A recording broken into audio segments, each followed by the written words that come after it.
And I'm Neville with Guitarist magazine. So Fender's Stratocaster is 60 years young and still counting, and it remains arguably the most useful guitar, the electric guitar that you could have in your collection. And like any classic design, it's been copied and adapted and revised over the years. Of course, there's only one real deal. There's only one guitar that has the right to call itself a Stratocaster, and that's Fender's original. And last year they updated the range to make it kind of sharp and easy to use for the modern player, and what we got with that is the American Professional series, and that's what I'm holding in my hand here. It's an American Professional Stratocaster. And as I mentioned earlier, any classic design is going to have its imitators and people who want to build on a classic platform, but you could argue that some designs almost become larger than themselves and become so classic that other makers can't not do a Strat type design. I think that's the truth, as we've just seen with PRS's Silver Sky. You know, finally they had to kind of get down and do one, and the tones that you get with a 3 single coil pickup are so ubiquitous, and so you hear them on every other record. You know, even Noel Gallagher admitted to playing a lot of stuff on the early Oasis stuff on a Strat because it sounded so good. He said he wouldn't be seen dead with a Strat till he was over 40, but you know, he used it because he liked the sound, and everybody from Buddy Holly to Hendrix to Clapton to everybody has used a Strat because they want those sounds. And what that leaves a kind of interesting challenge for makers that want to emulate what the Strat does, because when you get something so right to begin with, and you have to say Leo Fender really did get the Strat very, very right, you kind of have to work around the edges and find little refinements and ways to be different, and that's really what we find with guitars like the Silver Sky, like the Suhr Classic Pro that you've got your hand there. They're kind of offering a familiar platform that was made famous by Fender with the Stratocaster, but putting their own little tweaks on it that may appeal to one kind of player more. Well, because Fenders are pretty modular in their construction, say compared to a Gibson, which is built in the old school way, with a glued-in neck, and everything's, you know, bound body, and everything's kind of made like an old guitar was. These are put together with screws. You know, it's as simple as that. So you can take the neck off, you can take that, you can take the scratch plate off, put different pickups in. It's much easier on a Fender. You could put better tuners on it or whatever. And people were doing that themselves, you know, for years. You know, the first one was the finding that you could lodge the pickup the switch in the positions 2 and 4, which on the old Strats you couldn't do. And people do it. In the end, Fender came up with that themselves. People were putting humbuckers in Strats, and you know, Van Halen's famous thing was essentially a Strat with a humbucker in it. So people have been modifying them for years and upgrading this, upgrading that, just making them work a bit better. And companies have gone the same route, as indeed have Fender. Mm-hmm. So with all that in mind, what we've done today is brought together the original, the current latest version of the original, if you like, the American Professional Stratocaster, and 2 challengers that sit either side of it in terms of price point. So we've got the Suhr Classic Pro at the high end, so this is around £2,500 worth of boutique Strat type guitar, if you like. This is an age version, which puts a little bit of a premium on the price. The standard version of the Classic Pro is more like £2,100. And then our contender at the lower end of the price scale is the Fret King Corona Fluence, which is a really interesting guitar. This actually comes loaded with Fishman's Fluence pickup system, which is an active pickup system, and in their way, both guitars, the Suhr and the Fret King, have their own quite distinctive take on the tradition that Leo Fender started. Neither of them can be called Strats, of course. This is the only one that's really a Strat, but they certainly have shined a light on different ways that platform can be operated. Definitely, and both of these have got their own noise cancelling system. The Fluence is pretty much essentially noise cancelling. This has got Suhr's own internal noise cancelling system. That hasn't actually. You thought they might have put noiseless pickups on it, but perhaps Fender have discovered that people who want to buy that kind of guitar want a normal, organic pickup. In fact, you know, that interesting, the pickups have undergone something of a change, so we'll talk about that later on as well. Very interesting too. So I think the story with all 3 guitars really is that beneath a sort of familiar looking outline, there's all kinds of little tweaks and nips and tucks and things like that are designed to be useful to the modern player. So we're going to explore them one by one. We're going to start with the original and then move on to the Suhr and the Fret King.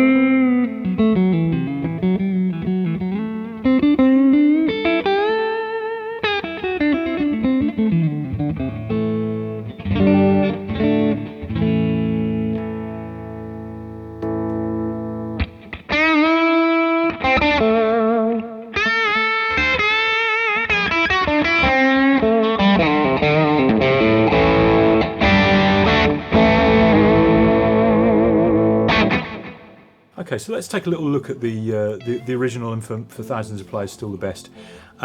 This is the American Professional latest version of the Stratocaster. Effectively, it's a latter-day standard Strat, really, isn't it? Yeah, I think this is the Strat that Fender would like the average high-end semi-pro player and professional player to play. It's their standard Strat, standard with a small s. But you know, a quick glance and it's a vintage. Looks like a vintage Strat. But if you look closer, 22 frets, not 21, so you can bend up a tone to the octave there. They're bigger frets. Lots of Fenders have bigger frets now.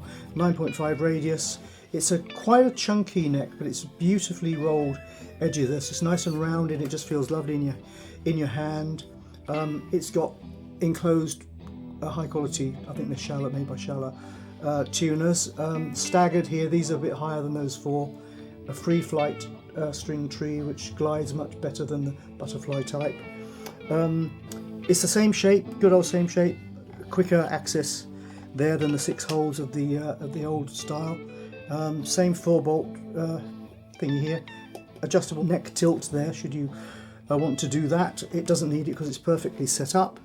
The pickups are really interesting, aren't they, Jamie? Because they're designed by Tim Shaw, who's a very famous pickup designer. He worked for Gibson and Fender and many others. And they've used different types of Alnico in the magnets and the coil, the pole pieces. So here we've got Alnico 2 on the bass strings, 3 on the treble strings, 2 on the bass strings here, 5 on the treble strings, and this is all 5. Now this is done to kind of tailor the tone to the pickups and their position, and they've been wound so that they suit their position on the body. A lot of people find this pickup a little bit weak if they're all the same, because of the string excursion is much more there than it is there. Blah blah blah. Noise cancelling in positions 2 and 4, which is a common thing on Fender. Now the tone control working on the bridge pickup. The 2-point post here, so it's nice and it's a knife edge system there, very nice and floating, stays in tune pretty nicely. But they've gone back to the bent steel saddles because people say they sound better. So essentially, it looks like a Strat, and it is a Strat, but it's tweaked and upgraded. Yeah, so this is much as the Ford brings out a 2018 Mondeo, which has got extra sat nav tweaks and other frills and whatnot to make it current for the present driver. This is the same sort of deal, isn't it? Yeah, doesn't it look fantastic? It looks absolutely amazing. And what I want to say is that with the American originals, I think Fender took their vintage reissue and just breathed on it with a few modern conveniences. I think they've almost done the opposite. They've taken a contemporary Strat and then breathed on it with just a few little vintage reference points like the bent steel saddles. Yeah. 9.5 inch radius as well, so very comfortable to it's a lovely neck actually. It feels very spacious. I haven't measured the nut width, but it feels nice and wide there. It's very accommodating for chords, as well as open string riffage. It's just a very, very nice dark, slightly figured rosewood board. I like the contrast of the cream pickup covers and knobs and everything with the white or parchment plate. It's a very cool working guitar that is never going to let you down. Yeah, and this is £1,449 as well. So it's not a cheap guitar. It's not an exotica either, is it? It's No, but if you go back to say the 60s when you could buy a Strat for, don't know, say £180 UK money, that was back in the 60s. I was earning tiny amount of money. That was probably 20 times my weekly wage. So commensurate, they haven't gone up. No. They're no more expensive. They're probably cheaper. So this is the champion, the defending champ. So let's see what the other two contenders bring to the table.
Okay, so what I've got in my hands here is the Fret King Corona Fluence, £749, and it comes packed with innovations. So this is a very progressive take on the Strat style platform, if you will.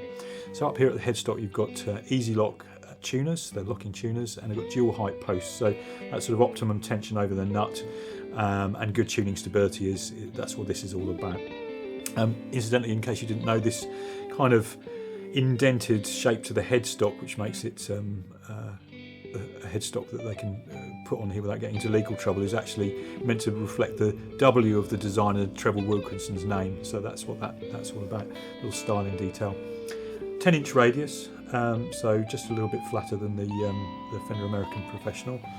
And here we've got the real sort of standout feature of this guitar, which is reflected in its name, which is the Fluence pickups. So these are active pickups, and just to sort of put it very basically, they're active pickups with two voices, one kind of standard and one a bit hotter, that you activate off the push-pull knob here.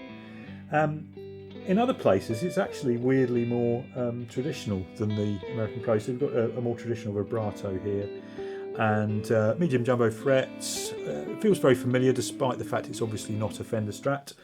Round the back, though, the innovations continue. If you look there, that the maple neck, or the maple of the neck itself, just flares to quite a deep heel there, and then the actual neck pocket it sits in is rather shallower and held in place by 4 bolts there. So I'm guessing the idea there is to maximise sustain while also kind of giving you fairly decent access, wouldn't you say, Nev?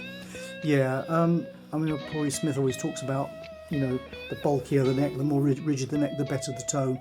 And I remember years ago, he pushed the heel out of his customs, and people didn't like it at first because they said it doesn't look as elegant, but it was a better sounding guitar, which you couldn't dispute.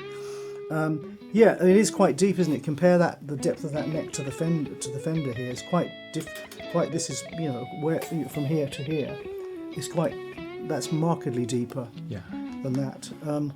And that's really one of the first things that people who are, or makers who are trying to sort of do their own take on a Strat look for, isn't it? They often look at the heel, because Fender has got that classic square heel, which I have to say I never feel particularly impeded by. But no. You can make it a little bit more sculpted, can't you? You can. It's that, you know, if you're a Guthrie, or, you know, some of the guys that play these guitars these days, you want every last ounce of playability out of the thing, because they can do things that mere mortals like us can't do. So they need to have, you know, the absolute super duper thing, which I don't need. You probably don't need either. the other thing that's worth mentioning about this is that the Fluence system is effectively noiseless as well. So it's a good studio guitar if you want to look at it that way. You get two voices or two levels of hotness, if you like. That's probably the simplest way to look at it. And then the usual range of Strat style voicings on the pickups themselves. So yeah, I guess you would summarise this as a kind of a modernised take on the Stratocaster style concept. Yeah, it's Wilkinson. He made his name with guitar parts. He invented lots of great things. Trev Wilkinson is one for making it really easy for us to use the guitar. So his locking tuners are really simple. Everything about it is simple to make, simple to use, and so all these parts will be Trev's designs, I would imagine, and they just all work properly. I mean, just things like the heel cut away and shaped. It is better. I don't have any problem with that either, but there it is. But there it is, yeah. One thing further to say: £749. So it's a nice value guitar, especially given that the Fluence pickups are worth over £300 as a sort of standalone by themselves. We mentioned that they're active. You charge the internal battery via a USB cable, so it's convenient to keep it topped up. Yeah, shape-wise, it's very, very similar, but I think again it's tweaked slightly. The pick guard's got Trevor's slightly wavy look on the top there. It's not a slavish copy, but it comes from where it comes from. Great. Okay, let's look at our next contender. Okay.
Okay, so now we're going to go up market to the Suhr Classic Antique. So this is a kind of aged variation on the Suhr Classic Pro kind of platform, and basically this is an example of what Suhr has become very well known for, which is to take traditional platforms, in this case the Stratocaster style guitar, and just refine it, burnish it, breathe on it in all different places. So you end up with a very smooth, highly playable guitar, a lovely weight with some nods to what the contemporary player really needs in terms of functionality.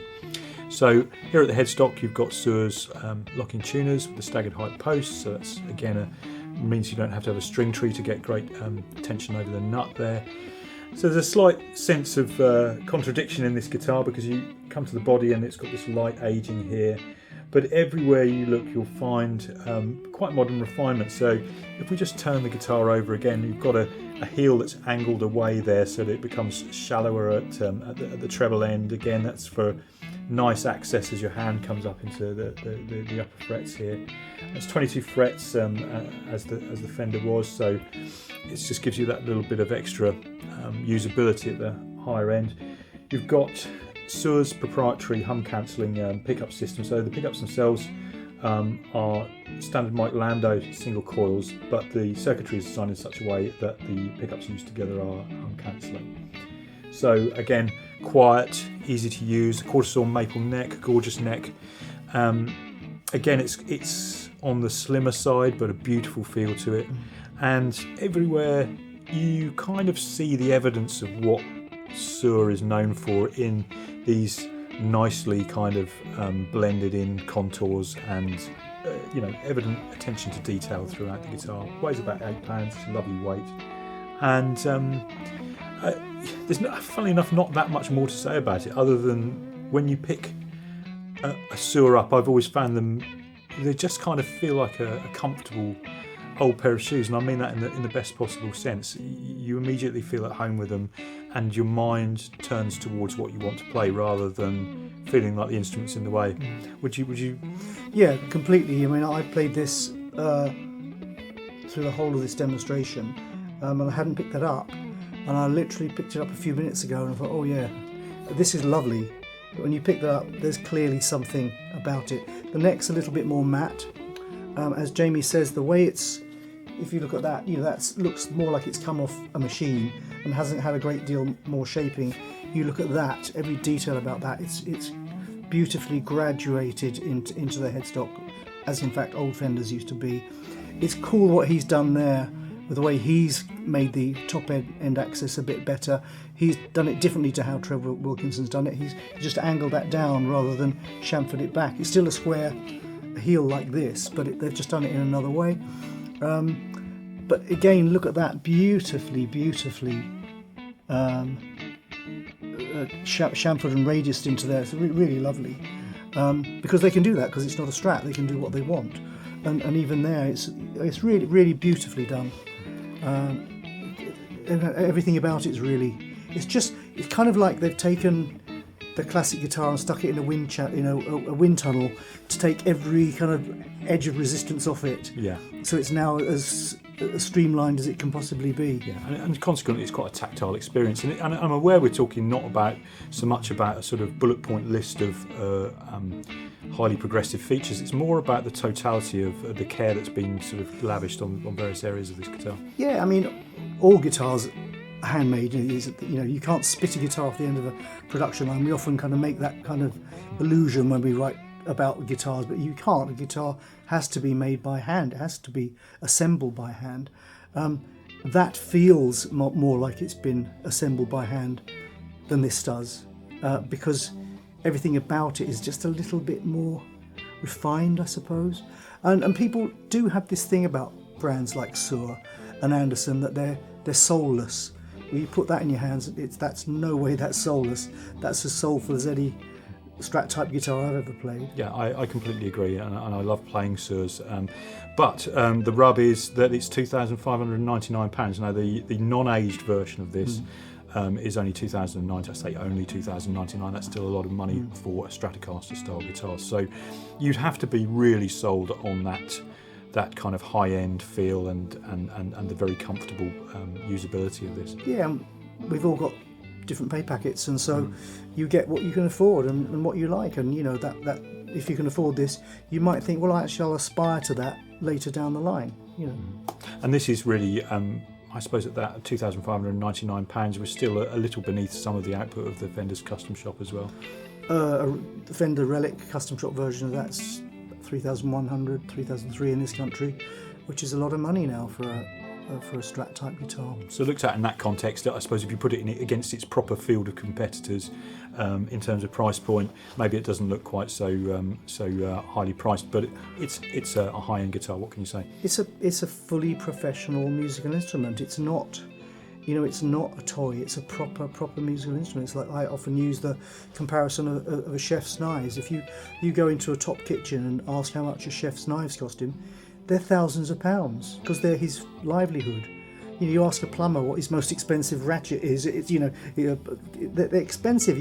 The best of everything is expensive, but not necessarily not value for money. Yeah. So the Suhr Classic Antique.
Okay, so we started with Fender's latest and possibly greatest interpretation of their classic Stratocaster. This is the original that the others have to beat.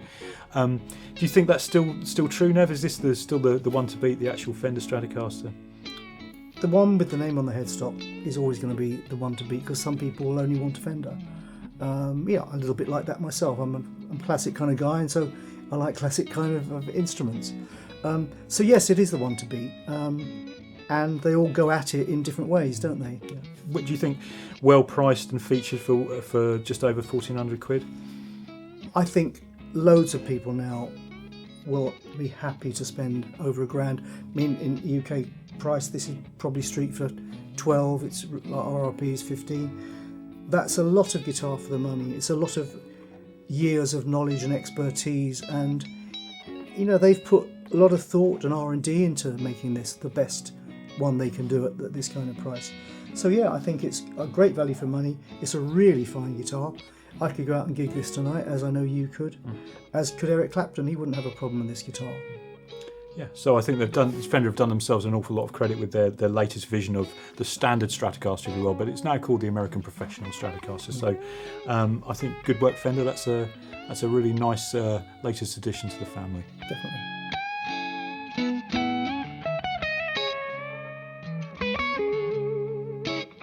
So, moving across to the Suhr, $2,500 and climbing. A lovely guitar. Do you think it's worth the outlay? How does it justify itself in your view?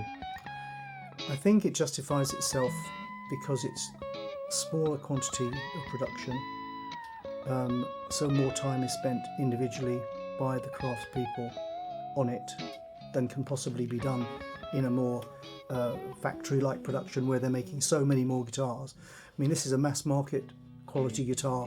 That's not a mass market. That's a high quality, refined, sophisticated instrument that's trying to refine what this is. And and John Suhr himself has got a great name. Look at the guys who plays guitars. Mark Knopfler would not play a Suhr guitar if they weren't the best in the world. So that's what you're buying into with a thing like that. One of the things I want to say about that would make this guitar worth it for me, if I had the budget to spend about that much on a Strat style guitar. I know John Suhr takes a very analytical approach to guitar design, where he looks at each individual part and works out whether he thinks he can make it better. And I think when you take the sum of all of these small decisions, that adds up to me when I pick up and play this guitar is a guitar that's immediately gives you just that little lift of inspiration. Do you know what I mean? You start playing and you think, oh, that's nice, and it immediately just takes you somewhere. And that quality of the guitar becoming invisible, and then you're just there with the music, is one thing which I think Suhr have been successful in building into these sort of guitars. Yeah, well, if you look at this as the evolution of the Fender Strat by Fender, this is where they've got to improve your playing experience with their guitar. That has been by some other guitar craftsperson, expert, genius, and he said, okay, what can I do to the Fender Strat to make it mine and make it better and make it a higher quality, possibly more sophisticated machine? And when you play that, you can feel that there is something about that. It's not a better guitar than this, but it's another type of exclusivity, and I think exclusivity is the word, really. And he can afford, any smaller companies like that can afford to lavish more time and refinement in every process, and that's clearly what you get with a guitar like that. Yeah, and you pay your money and you take your choice, don't you? You do. I don't think this invalidates that or vice versa. So No. there you go. Nice work if you can get it. That's what I think we'll give the verdict on the Suhr.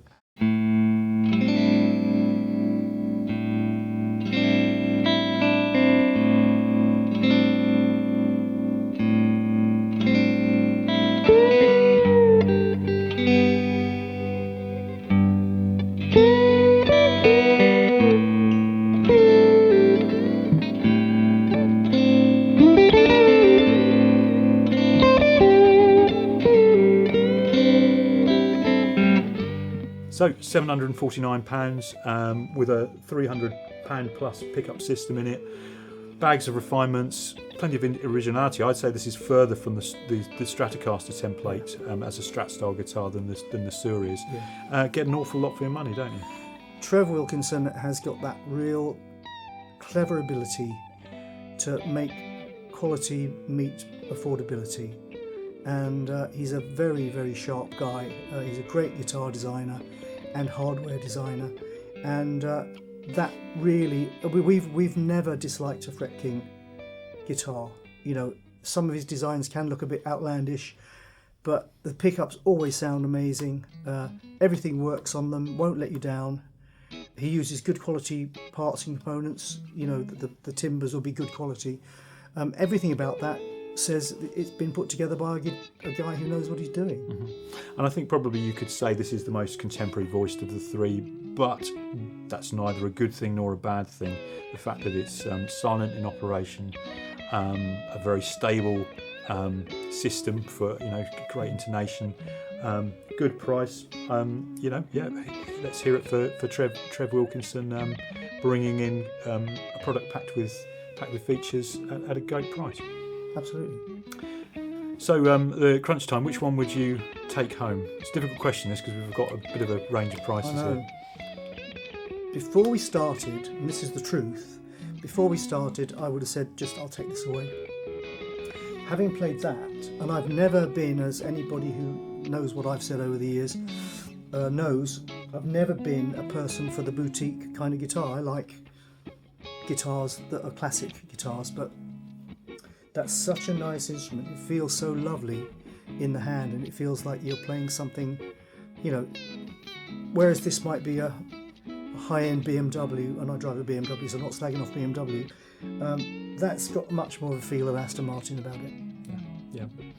I'm going to say a similar thing, which is that if here we are in Fantasyland, I probably would take the Suhr, because I've always connected with that particular Strat style of guitar that John Suhr does make. I've always connected very well with them for all the reasons we mentioned.